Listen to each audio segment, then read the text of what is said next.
girando os assuntos, voltando para a capital federal, falando sobre as expectativas em relação à escolha do presidente Lula para substituir Luiz Roberto Barroso no STF, e só aumenta essa discussão.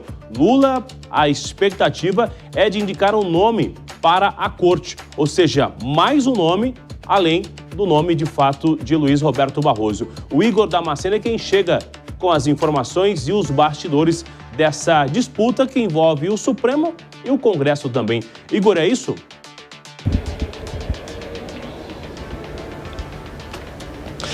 Olá, é isso mesmo. Em relação ao substituto do ministro Luiz Roberto Barroso, que se aposentou nesta semana do cargo de ministro do Supremo Tribunal Federal, o presidente Lula vai escolher a quem vai agradar.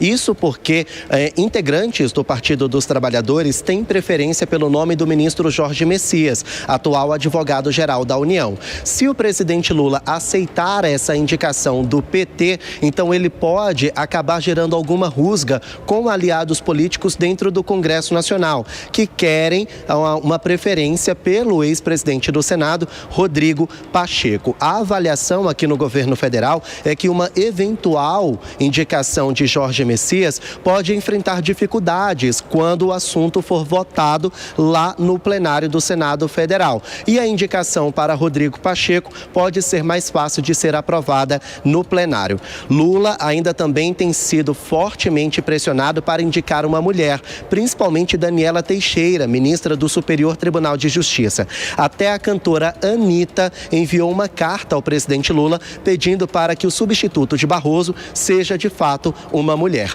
Agora, essa situação para o substituto do ministro Luiz Roberto Barroso ainda nem foi definida e o presidente Lula pode ser que ele indique uma quarta pessoa nesse terceiro mandato para a vaga no Supremo. Isso porque, segundo uma fonte nossa no Supremo Tribunal Federal, a ministra Carmen Lúcia também cogita se aposentar mais cedo. Ela pode permanecer no cargo até 2028, mas assim como Luiz Roberto Barroso, pode ser que ela antecipe essa aposentadoria por causa de insatisfações com o desgaste da imagem do Supremo. Ela tem sido ameaçada nas redes sociais desde que votou pela condenação do ex-presidente Jair Bolsonaro, tem sido acusada de ativismo político e ameaçada pelo governo norte-americano de ser sancionada com a Lei Magnitsky, assim como o ministro Alexandre de Moraes. Então, esse desgaste tem gerado insatisfação para a ministra Carmen Lúcia, que agora já fala ali nos corredores do Supremo, que também cogita se aposentar mais cedo,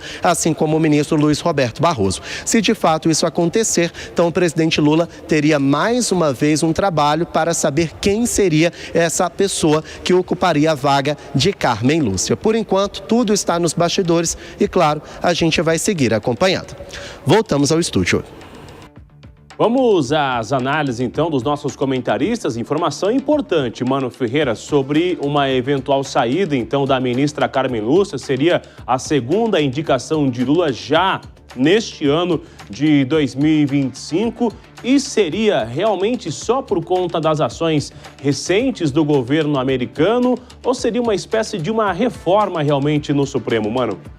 Olha, Bruno, nos últimos anos nós temos assistido a um aumento muito expressivo do protagonismo político e, com isso, da pressão social sobre o Supremo Tribunal Federal e sobre o Judiciário de maneira ampla. E o aumento dessa exposição tem os seus benefícios e seus malefícios para os integrantes da Suprema Corte. Por exemplo, as suas opiniões passam a ser escutadas por todo o país. O poder da caneta foi ampliado, mas, ao mesmo tempo, as críticas e os desconfortos também aumentam. Isso faz com que o desgaste pessoal dos ministros da Suprema Corte acabe, muitas vezes, sendo maior, o que pode levar a essas decisões, tanto do ministro Barroso como essa eventual decisão, que ainda não foi confirmada, né, da ministra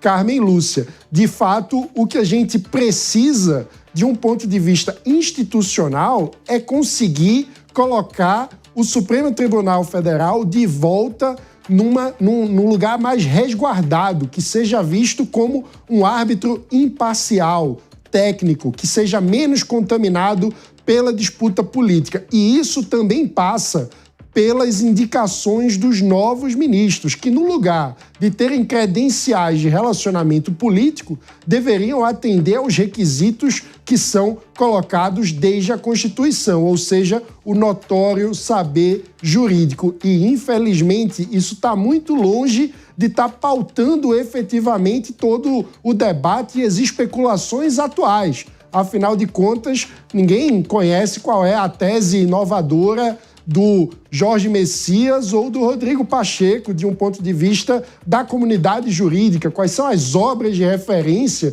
que são estudadas nas academias de direito que têm a autoria desses juristas? Não é essa a questão. A questão é, a gente sabe bem, a conexão política. E isso acaba desgastando mais ainda a credibilidade do Supremo.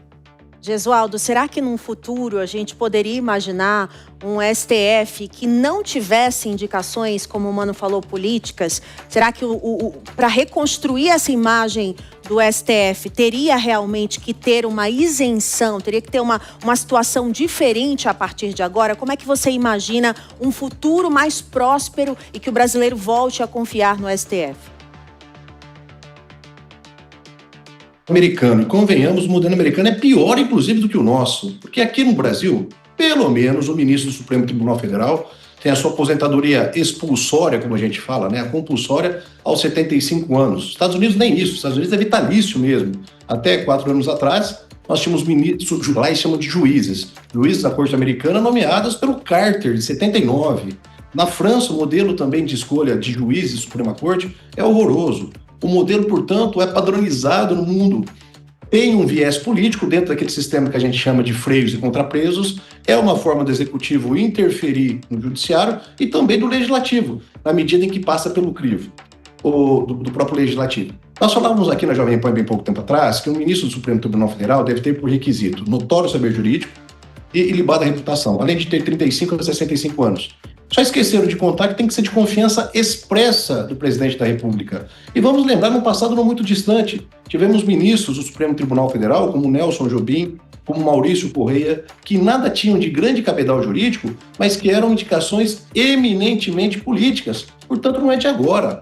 E se nós olharmos a composição do Supremo Tribunal Federal atual, dos 11 ministros, um é indicado pelo Fernando Henrique, lá em 97, que é o Gilmar Ferreira Mendes. Os outros 2 são indicados pelo Bolsonaro, sendo que o requisito, segundo o Bolsonaro, for ser terrivelmente evangélico e nada mais, e os outros 8, todos nomeados pelo PT. E na ampla maioria das vezes, nomeações de viés estritamente político. A persistir a nomeação de ministro do Supremo Tribunal Federal, como a Constituição determina, teremos mais do mesmo. Obrigada, Gesualdo e Mano. Já a gente volta com mais análise.